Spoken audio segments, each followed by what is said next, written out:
Ada satu kalimat yang sangat populer ketika kita memasuki hari raya Idul Fitri. Kalimat itu minal aidin wal faizin, mohon maaf lahir dan batin.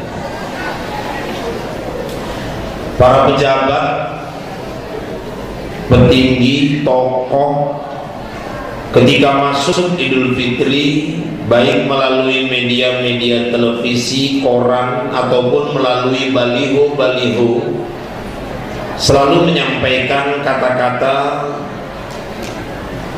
Misalnya Presiden Joko Widodo mengucapkan selamat Idul Fitri minal aidin wal faizin, mohon maaf lahir dan batin. Gubernur Riau dan seluruh jajaran mengucapkan selamat Idul Fitri minal aidin wal faizin, mohon maaf lahir dan batin.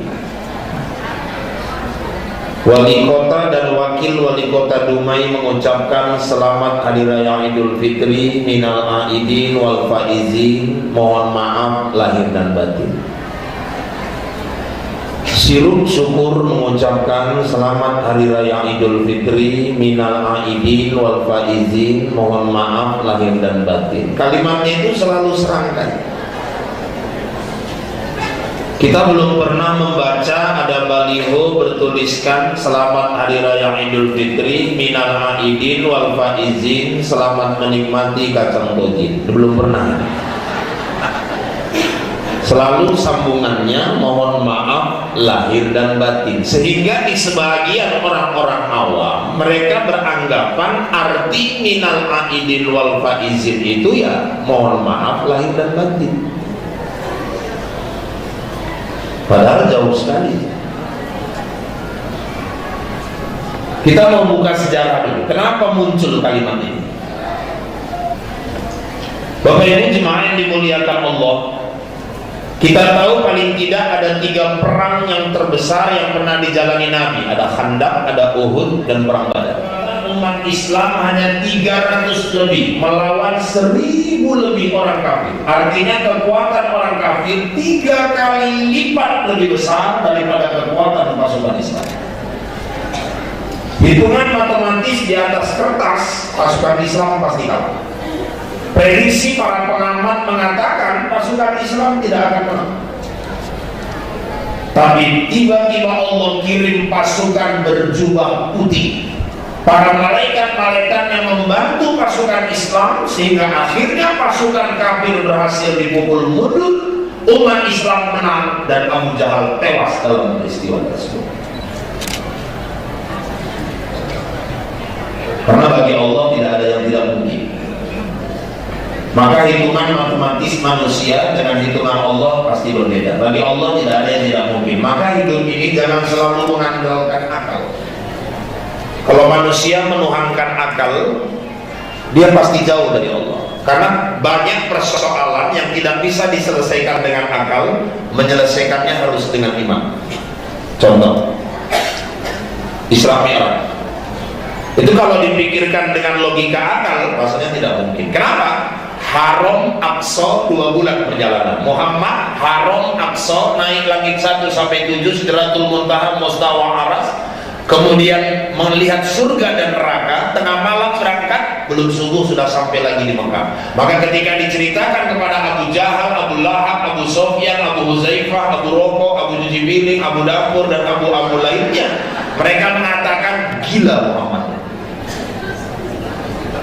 Bagaimana orang jalan dari Masjidil Haram ke Masjidil Aqsa, naik lagi langit 1 sampai 7, tengah malam belum subuh sudah sampai di rumah. Siapa yang percaya dengan cerita Muhammad, dia sama gilanya dengan Muhammad, kata Abu Jahal. Kenapa? Abu Jahal memikirkan Isra Mi'raj pakai akal. Tapi ketika disampaikan cerita itu kepada Abu Bakar itu kawannya sudah gila itu. Kenapa? Muhammad bilang dia baru jalan dari Masjidil Haram Mekah ke Masjidil Aqsa Palestina, naik langit 1 sampai 7, dia bilang lihat surga neraka, katanya jumpa dengan Tuhannya. Setengah malam dia berangkat, belum subuh sudah sampai kembali ke Mekah. Apa tanggapanmu? Yang cerita itu siapa? Muhammad. Kalau Muhammad yang cerita, lebih dari itu pun aku percaya. Kenapa? Abu Bakar menyikapinya dengan iman. Yang bagi manusia tak mungkin, bagi Allah tidak ada yang tidak mungkin. Innama amruhu idza arada syai'an ayyakuna lahu kun. Jadi kata Allah jadi. Ibu-ibu kalau pergi ke sekolah TK, ibu lihat anak-anak. Saya kalau lihat anak-anak kecil, logika saya langsung berkata, ini anak-anak pasti ada ayah emaknya. Kenapa? Di dunia berlaku hukum sebab akibat. Ayah emak sebab, anak akibat. Anak itu kan akibat ayah emak. Lihat anak, ada ayah, ada emak. Itu logika menurut hukum akal. Nabi Adam, siapa ayah emaknya? Bin siapa dia? Siti Hawa binti siapa? Nabi Isa gitu. Cuma punya emak, tak punya ayah. Kok bisa Ustaz? Allah mah. Padahal Maryam itu wanita suci, disentuh laki-laki pun tak pernah, keluar rumah tak pernah. Dia lebih banyak berada di mihrab rumahnya, beribadah takarrub, mendekatkan diri kepada Allah. Sehingga suatu malam pamannya Nabi Zakaria terkejut ketika dia datang menjenguk Maryam ke dalam rumah, terkejut dia. Itu di mihrabnya banyak sekali talam dengan makanan-makanan lezat. Maryam, kau nggak pernah keluar rumah. Dari mana makanan-makanan ini? Paman Jibril yang menghidangkan langsung kepadaku. Saking dekatnya dia melahirkan Nabi Isa tanpa suami. Maka sekarang banyak anak gadis tak mau kalah sama Maryam.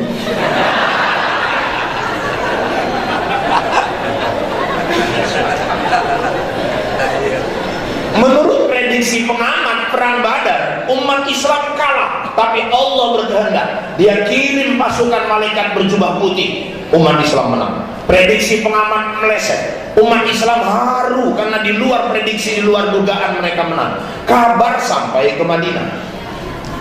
Istri-istri mujahid Badar mendengar suami mereka menang, mereka terharu berpelukan satu dengan lainnya. Sehingga di hari kepulangan para mujahid Badar ini ke Madinah, istri-istri ini menunggu di pintu gerbang kota Madinah menyambut kepulangan sang suami. Ketika sang suami sampai di pintu gerbang kota Madinah, mereka berlari memeluk istri mereka masing-masing, dan tidak ada yang memeluk istri tetangga.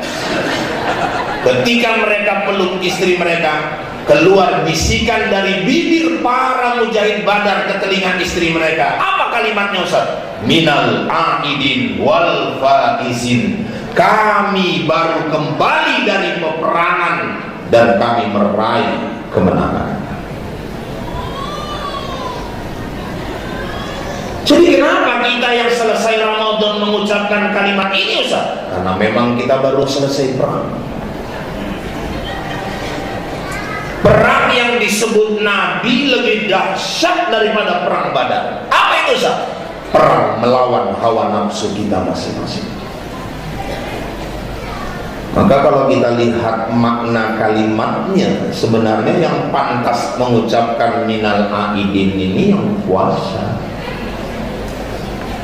Ada juga orang puasa tak pernah, taraweh tak pernah, tadarus apalagi, hari raya paling sibuk. Dia pula yang gorden baru, kursi baru. Awak kue hari raya cuma 5 macam, waktu 12 macam. Setengah 7 udah sampai, jadi tanah lapang, pakai sarung cap gajah nungging, baju koko baru, peci baru. Dia pula di luar megang mic. Allahu Akbar, Allahu Akbar, Allahu Akbar. Aku jijik kan tengok muka. Betul, kalau aku Israel cepet kan betul. Puasa nggak pernah, terawih tak pernah, dia pula paling heboh dia. Hati turun dari mimbar, dia pula yang duluan menyalami hati itu. Minal aidin wal faizin, mohon maaf lahir dan batin. Muncul waktu lagi. Dalam hati awak kapan dia perangnya? Ustaz, tapi fenomenanya memang begitu Ustaz. Maksudnya gimana? Ustaz tengok itu sholat ini. Itu yang semuanya turun Ustaz. Yang nggak puasa, nggak terawih pun turun, agen togel pun turun Ustaz. Yang tak puasa orang itu pula bajunya yang lebih banyak, yang baru, kuehnya beraneka ragam, Kita yang puasa biasa-biasa saja, memang wajar-wajar saja. Wajar kenapa Ustaz?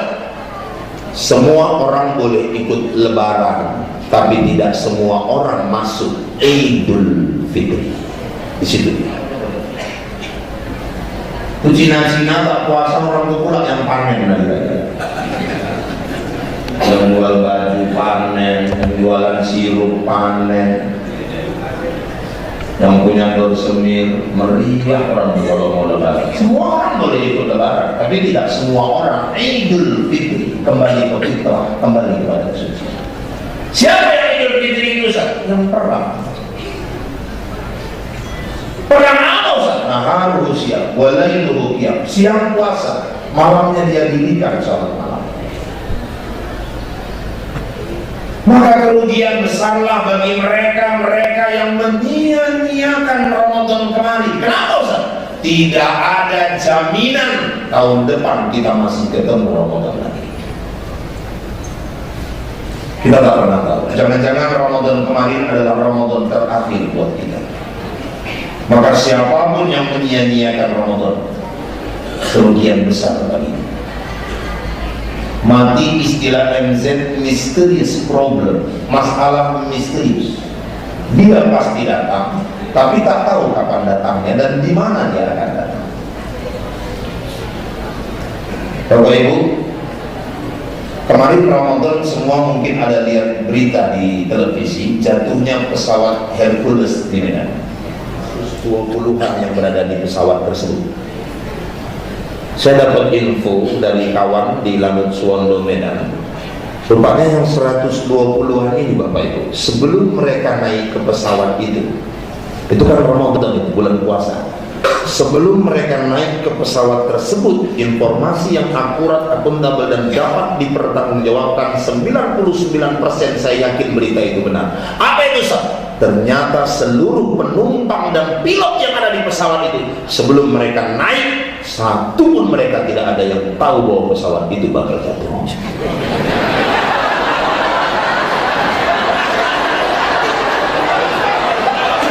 Enggak, saya jamin berita itu pasti benar.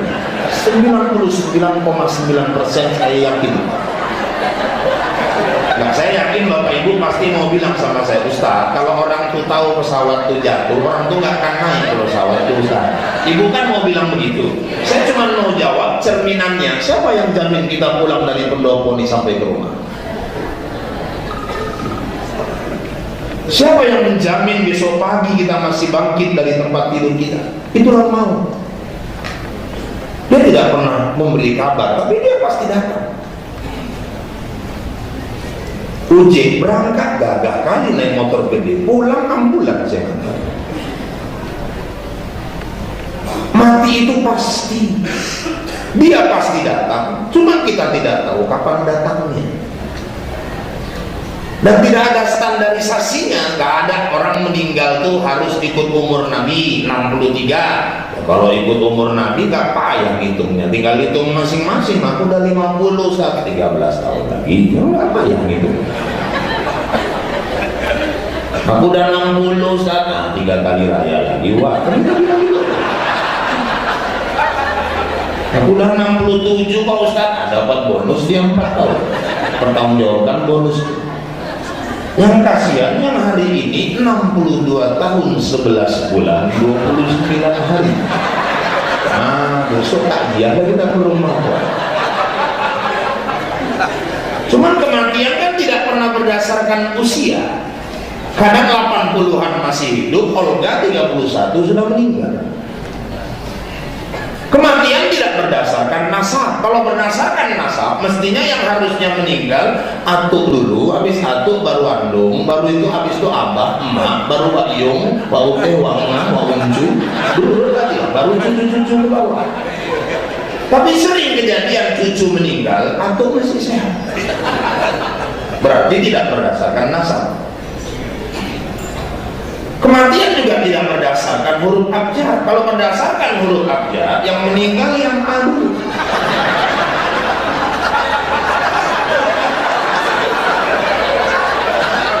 Ya, saya nggak bilang khawatir. Ya bisa juga Haji Asnam, tapi kita nggak tahu kalau berdasarkan abjad. depannya Buyung, Butet, Baedang, Bandor, kan gitu ya. Kalau saya agak di belakang ya. Kan Irfan Yusuf agak, apalagi kalau saya mendaftarkannya pakai Rahul, kan agak lebih lama lagi. Ya, kalau gitu yang enak yang Z dong Ustaz. Kenapa enak ya? Belakangan ya Zainuddin, Zainal, Zubaidah, siapa bilang enak? Udah habis orang, ada yang mandiin orang ini lagi.